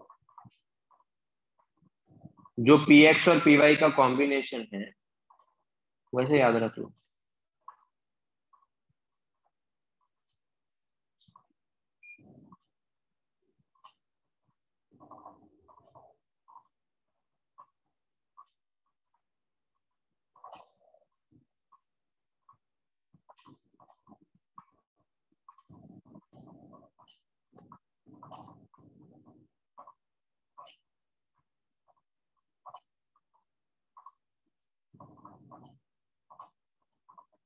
क्या ये पांचों जो भी d orbitals, p orbitals, s orbital, सबको क्लियर है? Yes, no?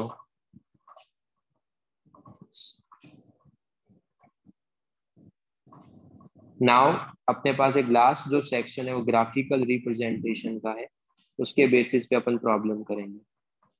ठीक है, तो अपना एक और लेक्चर बचा है जो कि मोस्टली नेक्स्ट है। नेक्स्ट लेक्चर में तुम सारा होमवर्क कर सकते हो, दो तीन प्रॉब्लम रिमेनिंग रहेगी, that I will let you know booklet discussion के टाइमिंग में बता दूंगा। But now take again 1 to 2 minutes का break, after that I will start the graphical representation.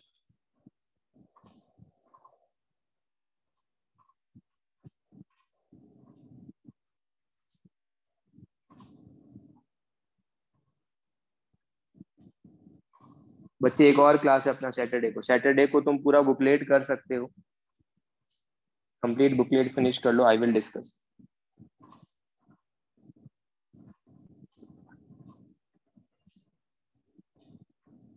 In 2 minutes I will start the new section, ठीक है?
चलो let's start.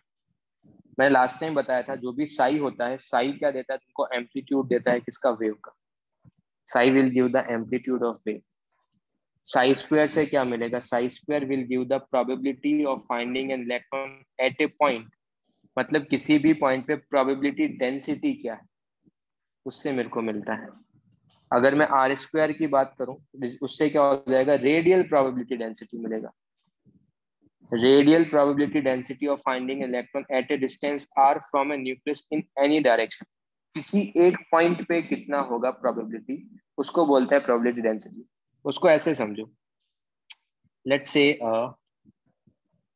अगर तुम्हारे पास एक कंटेनर है, वी हैव कंटेनर,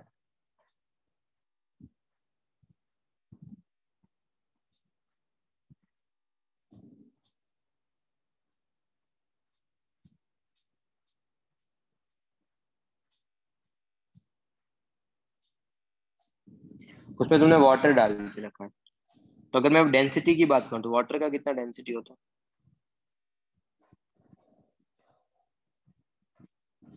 वाटर का डेंसिटी कितना होता है पता है क्या सबको? 1 ग्राम पर ml।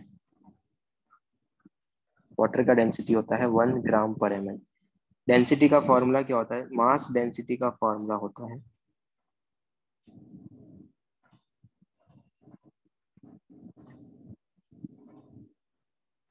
मास अपॉन वॉल्यूम।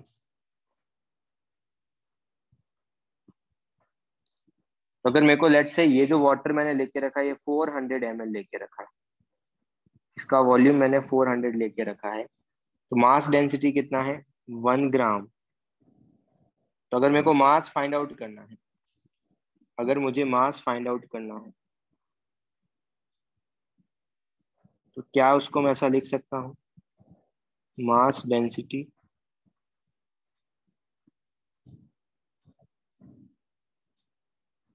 Into volume.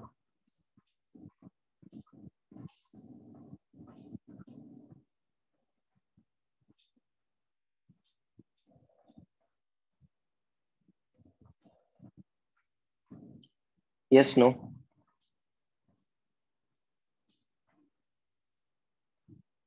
ठीक। तो वैसे ही प्रोबेबिलिटी डेंसिटी क्या होगा?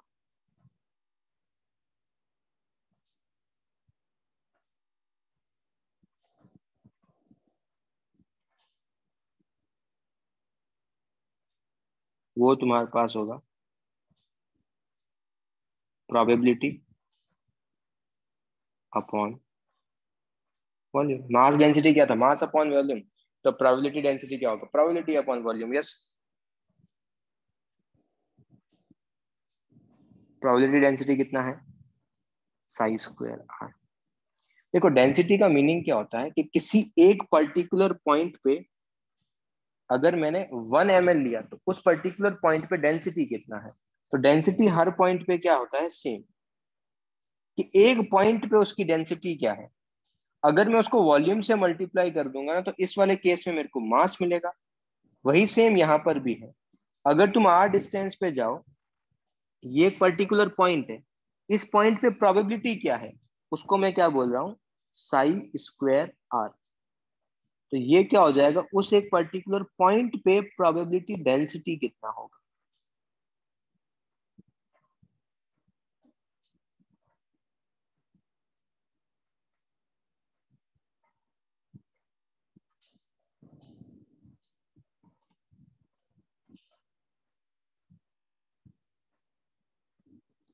इस पॉइंट पे अगर मेरे को पूरी स्फेरिकल, ये 2D में बना के रखा है, अगर मेरे को पूरी स्फेरिकल सरफेस पे चाहिए तो मैं क्या करूंगा? स्फेरिकल सरफेस के वॉल्यूम को मैं क्या कर दूंगा? मल्टीप्लाई कर दूंगा। ये सॉरी,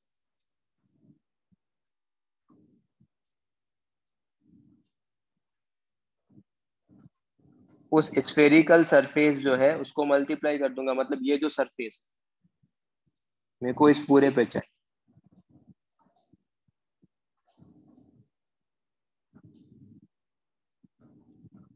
तो मैं आर डिस्टेंस पे गया और मैंने एक स्फेयर बनाया।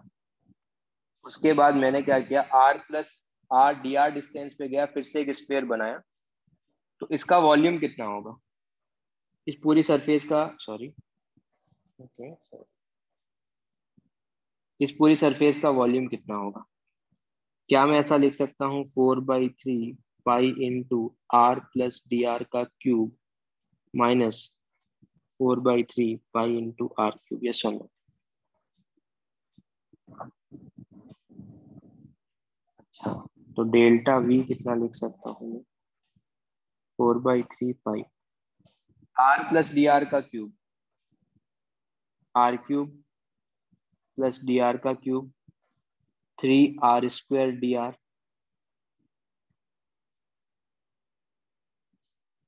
Plus 3r into D R का square minus 4/3 pi R cube. ये क्लियर है?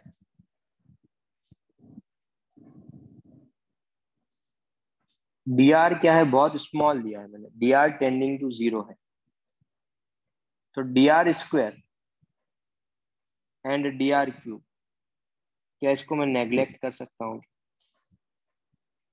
अगर कोई लेट से किसी, डी आर क्या है बहुत स्मॉल, लेट से 0.0001, ये मेरा डी आर है, तो डी आर कितना है 10⁻⁻⁴, तो डी आर स्क्वायर कितना होगा 10⁻⁻8, डी आर क्यूब क्या होगा?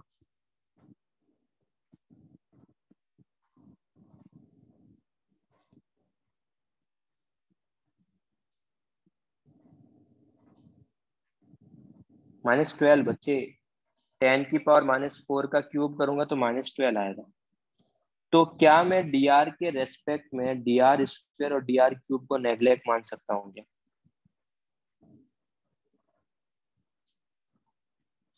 इसका मतलब ये भी 0 और ये भी 0, तो अब एक्सप्रेशन बचा के उसको ओपन करो,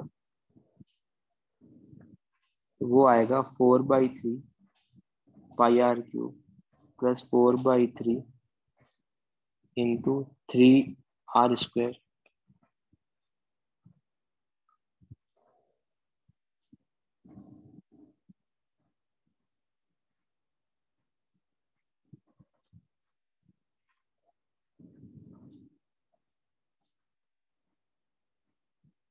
तो फाइनल एक्सप्रेशन क्या है, इंटू डी आर, सॉरी यहाँ पर डी आर भी है, तो फाइनल एक्सप्रेशन क्या आएगा 4/3, ये ऐसे है 3r²,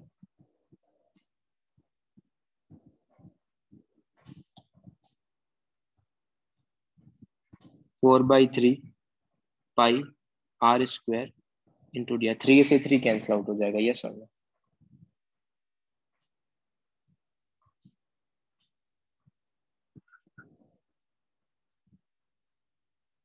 इसका मतलब प्रोबेबिलिटी अगर मेरे को एक पॉइंट पे पता करना है तो साई स्क्वायर से मिलेगा, अगर मेरे को उस पूरी सरफेस पे प्रोबेबिलिटी चाहिए तो मैं किससे मल्टीप्लाई कर दूंगा? तो यहाँ पे डीवी वॉल्यूम है, तो मैं क्या लिखूंगा 4πr² इंटू डी आर।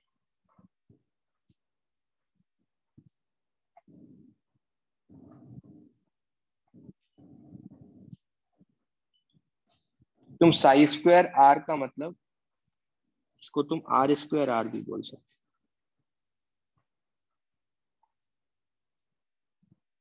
मतलब साई क्या होता है, साई तुम्हारे पास होता है r, θ, φ ना, उसको तुम लिखते हो r(r) इंटू a(θ, φ)।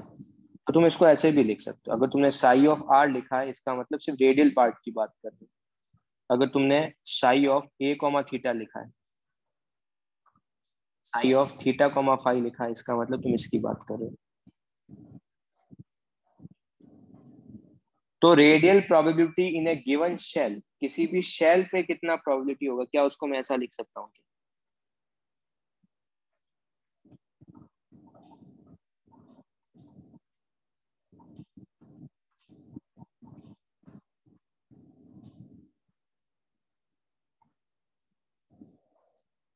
r² को मल्टीप्लाई कर दो 4πr² इंटू डी आर, तो अगर सबसे पहले साई का क्या मीनिंग है, साई का कोई भी सिग्निफिकेंस नहीं है, उससे मेरे को सिर्फ एम्पलीट्यूड मिलेगा। साई साई स्क्वायर से क्या मिलेगा, प्रोबेबिलिटी डेंसिटी मिलेगा एक पूरे पॉइंट पे, एक पर्टिकुलर स्फीयर के किसी आर डिस्टेंस के पॉइंट पे प्रोबेबिलिटी कितना होगा वो मुझे मिलेगा। अगर मेरे को उस पूरी स्फेरिकल सरफेस पे प्रोबेबिलिटी निकालना है तो मेरे को इससे मल्टीप्लाई करना होगा। क्या ये पॉइंट सबको क्लियर है?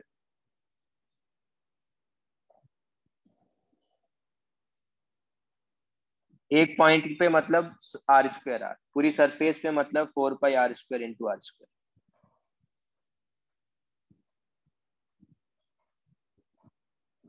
हाँ, सिंपल सरफेस एरिया से मल्टीप्लाई करना है।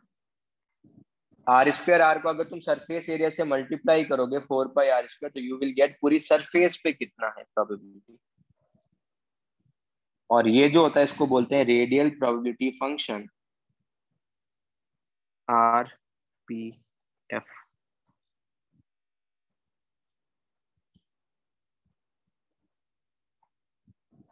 बच्चे कैपिटल आर बताया ना, रेडियल फंक्शन,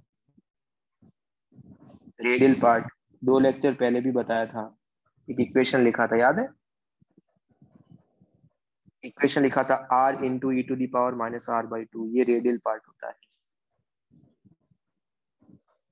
तो साई से एग्जाम में कैसे क्वेश्चन आएंगे ये बताओ सर। एग्जाम में आता है, अगर साई है, साई मतलब amplitude of wave, psi square मतलब प्रोबेबिलिटी डेंसिटी, मतलब probability of finding an electron at a point किसी डिस्टेंस r पे, और 4 pi r² into Sai square का मतलब पूरी सरफेस पे इलेक्ट्रॉन के होने का प्रोबेबिलिटी क्या होगा। डेरिवेशन मैटर नहीं करता है, ये डेरिवेशन मैंने तुमको सिर्फ एक्सप्लेन करने के लिए बताया, बट एग्जाम में ये डेफिनेशन इंपॉर्टेंट, ये डेफिनेशन, ये डेफिनेशन क्लियर।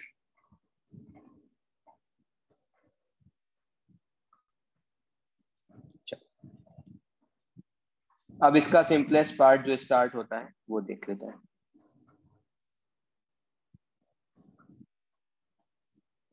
अब अपने पास 4 वेव फंक्शन है, 4 फंक्शन है, कौन कौन से, एक अपने पास है, ये लास्ट पार्ट है, ये बाकी मैं तुमको होमवर्क दूंगा, होमवर्क में बनाना, ये बहुत सिंपल है। R वो क्या है, रेडियल वेव फंक्शन।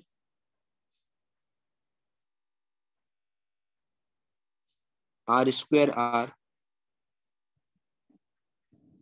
वो है radial probability density,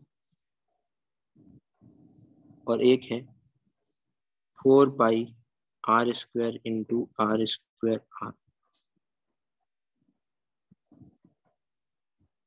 radial probability function. First से मिलेगा एम्पलीट्यूड, सेकंड से मिलेगा प्रोबेबिलिटी एट ए पॉइंट, और थर्ड से मिलेगा probability at a whole surface.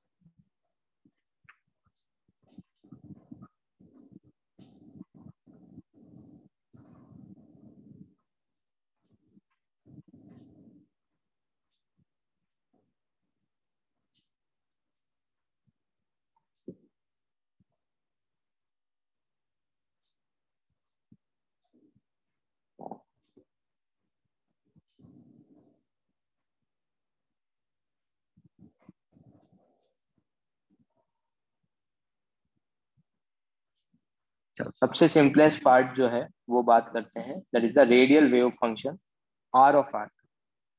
सबसे इंपॉर्टेंट चीज देखना अब है ना, हाँ, थोड़ा सा ध्यान से सुनना, ठीक है, ये सब कुछ चीज है। And only 45 students are connected, and I am giving the complete list कि तुम लोग लेक्चर अटेंड क्यों नहीं कर रहे। तो जो भी तुम्हारे स्टूडेंट्स हैं, मैं पुट कर रहा हूँ कि तुमने लेक्चर जो भी है वो अटेंड क्यों नहीं किया। लास्ट टाइम भी ये चीज मेंशन की है।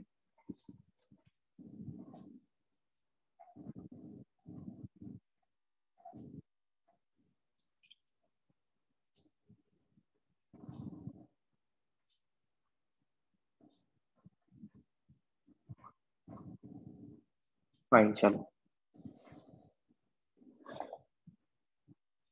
नाउ बात करते हैं रेडियल वेव फंक्शन की। तो मुझे बताओ, अगर मैं s ऑर्बिटल की बात करूं, क्या स्मॉल r जब 0 है तो वहां पर इलेक्ट्रॉन के होने की टेंडेंसी क्या है, मैक्स या मिन?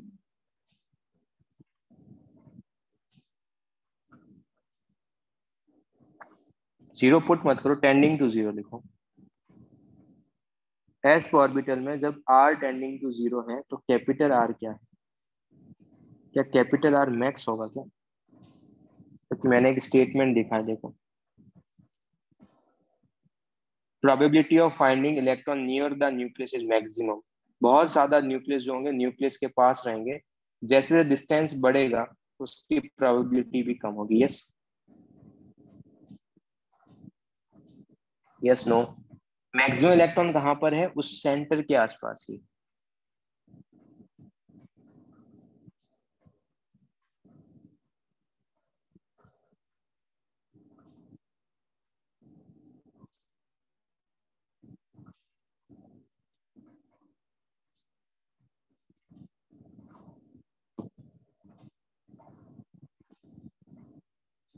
अगर मैं पी ऑर्बिटल की बात करूं तो तुम एक चीज बताओ, पी ऑर्बिटल में जब आर टेंडिंग टू जीरो है तो आर ऑफ आर क्या है? वहां पे तो नोड है ना, तो वहां पे तो इलेक्ट्रॉन होगा ही नहीं, क्या आर ऑफ आर जीरो होगा? वही अगर मैं डी ऑर्बिटल्स की बात करूं तो जब small r tending to zero है तो capital r of r tending to ये भी जीरो होगा।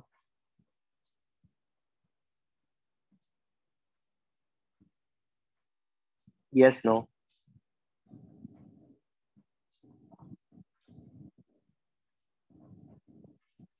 इसका मतलब फॉर एस ऑर्बिटल अगर small r tending to zero है तो कैपिटल आर ऑफ आर क्या होगा? मैक्स होगा। तो बाकी जितने भी ऑर्बिटल्स है अगर small r tending to zero होगा तो कैपिटल आर ऑफ आर भी टेंडिंग टू क्या होगा? जीरो होगा। यस।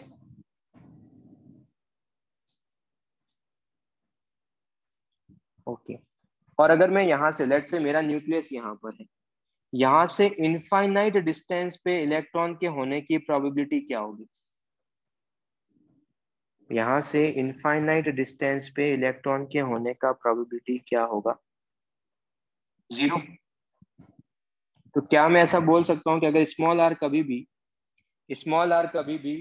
इंफिनिटी की तरफ जा रहा है तो कैपिटल आर ऑफ आर क्या होगा? जीरो होगा। यस।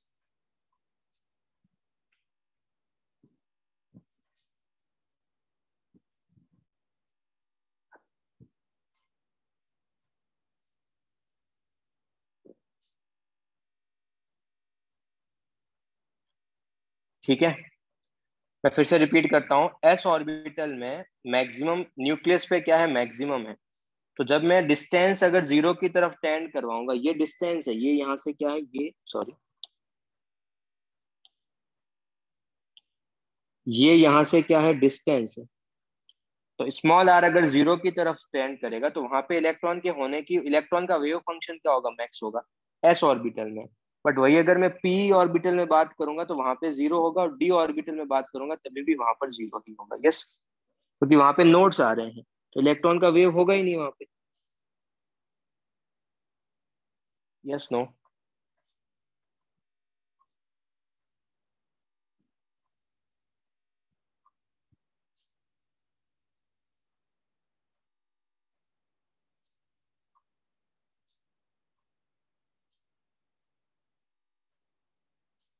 तो अब यह चीज ध्यान रखो, एस ऑर्बिटल में क्या होगा? आर मैक्स होगा। अब ध्यान से सुनना जो स्टेटमेंट बोल रहा हूँ, ग्राफ अगर तुमको ये समझ में आ गया, नेक्स्ट ग्राफ अपने आप क्लियर हो जाएगा। सबसे पहले क्या है, एस ऑर्बिटल में अगर आर जीरो है तो कैपिटल आर क्या है? मैक्स है। तो अगर मेरे को वन एस का ग्राफ प्लॉट करना है और मैं रेडियल नोड भी निकाल लेता हूँ, तो वन एस में रेडियल नोड कितने होंगे?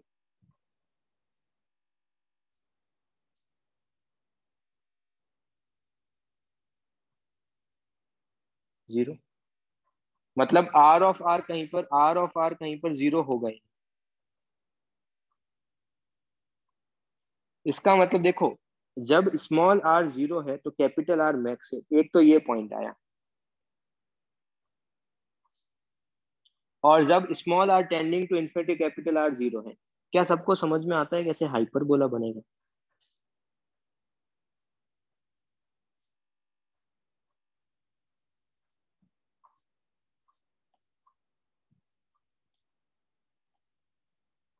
Yes no?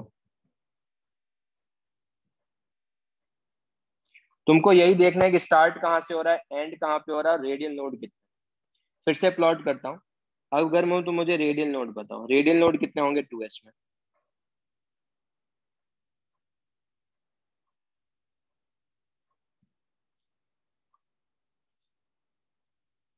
To minus zero minus one.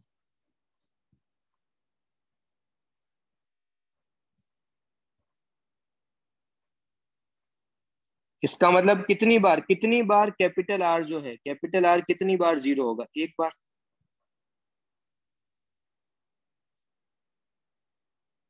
इसका मतलब एक बार कट करेगा, मैक्सिमम ऊपर से स्टार्ट होगा, एक बार कट करेगा, उसके बाद इन्फिनिटी पे फिर से जीरो भेजना है मुझे। कैसा ग्राफ आएगा?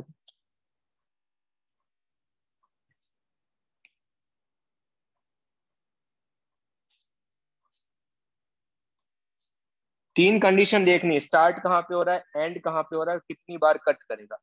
स्टार्ट देखना है एस के लिए। स्टार्ट कैसे देखूंगा? एस के लिए।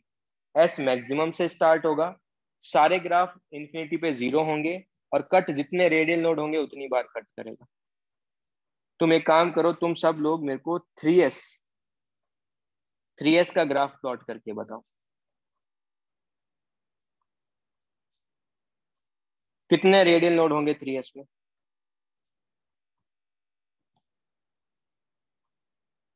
3 - 0 - 1।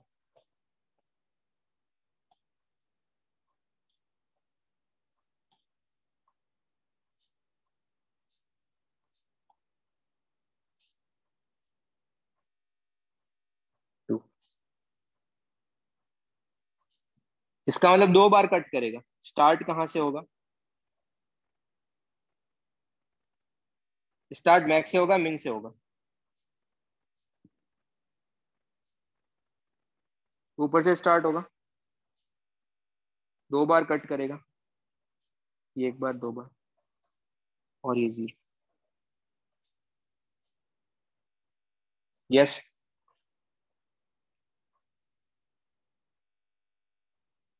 सिंपल है, कुछ भी नहीं करना, कट कितनी बार करना है, स्टार्ट कहाँ से हो रहा है, दैट्स इट। अब ये चीज ध्यान से सुनो, तो मैक्स 10 मिनट थोड़ा ध्यान से सुनो। I will take lecture till 12। उसके बाद ग्राफ का कभी कुछ डाउट आएगा ही नहीं, अगर तुम ये चीज फॉलो करोगे।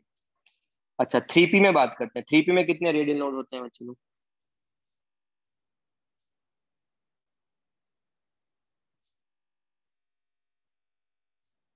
3 - 1 - 1। 1 आएगा ना, जीरो कहाँ से आएगा? बट 3p स्टार्ट कहाँ से होगा? क्या मैक्स से स्टार्ट होगा या जीरो से स्टार्ट होगा? जीरो से स्टार्ट करना है, जीरो से स्टार्ट करना है, तो ऊपर गया, एक बार कट भी करवाना है, और फिर से जीरो पे खत्म करना है। यस।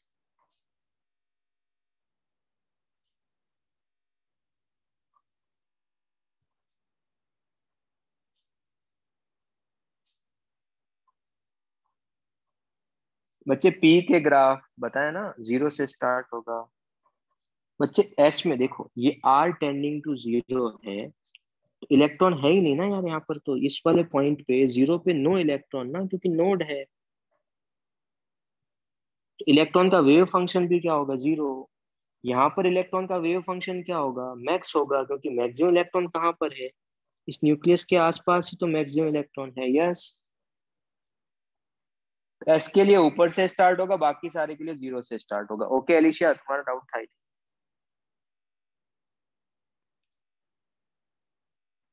बच्चे आर एक रेडियस है, आर डिस्टेंस क्या है पूरे, एक तरीके से ऐसे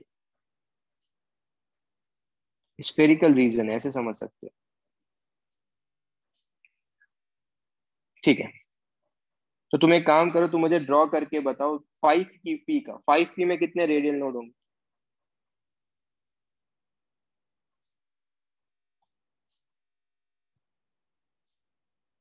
5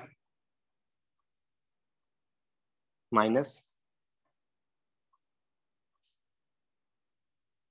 1 - 1, 3 रेडियल नोड होंगे। पी स्टार्ट कहाँ से होगा, 0 से या मैक्सिमम से? 0 से। स्टार्ट 0 से करना और 3 बार कट करना है। ये एक बार कट हुआ, ये दूसरी बार कट हुआ, ये तीसरी बार कट हुआ। कहाँ, कौन से 3 पॉइंट है? ये पॉइंट 1, ये पॉइंट 2, ये पॉइंट 3।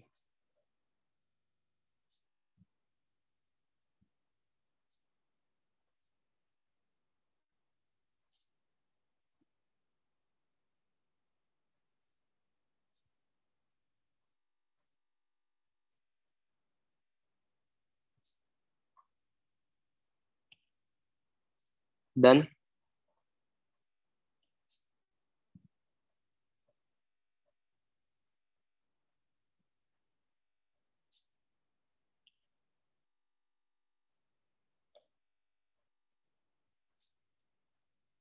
तो मुझे एक बार है ना इस 4D का ग्राफ भी प्लॉट करके बताओ, 4D में कितने रेडियल नोड होंगे?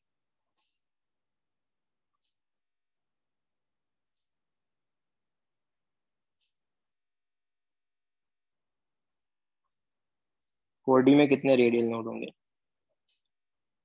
4 - 2 - 1 1। अब 4D स्टार्ट कहाँ से होगा? 0 से स्टार्ट होगा, एक बार कट करेगा, सॉरी, 0 से स्टार्ट होगा, एक बार कट करेगा।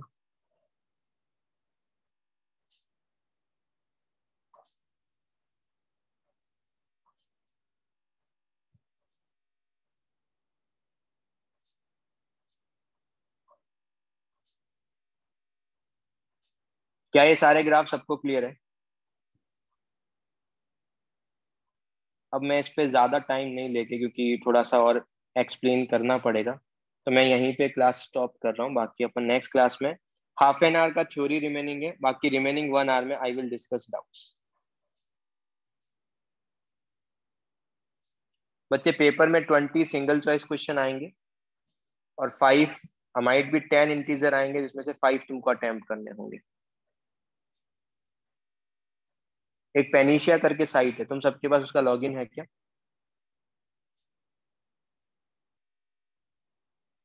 तो जो उसके पास भी नहीं है, जो भी बाकी जिन लोगों लोगों के पास है, उन बाकी लोगों को गाइड करो। पेनिशिया पे you can get the sample paper.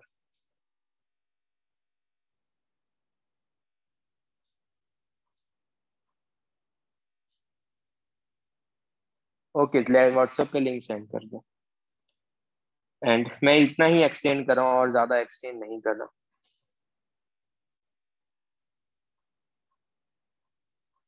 अभी तुमको डाउट्स हैं तो बता दो।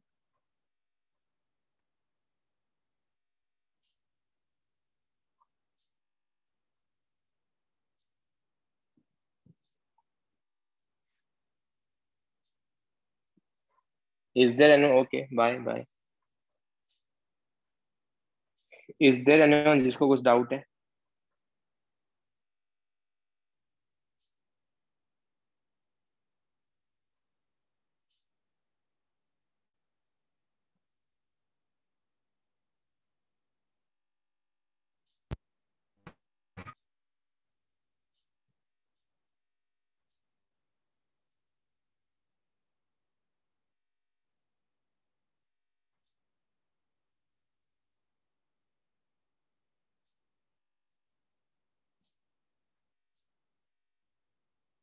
ओके देन, चलो बाय।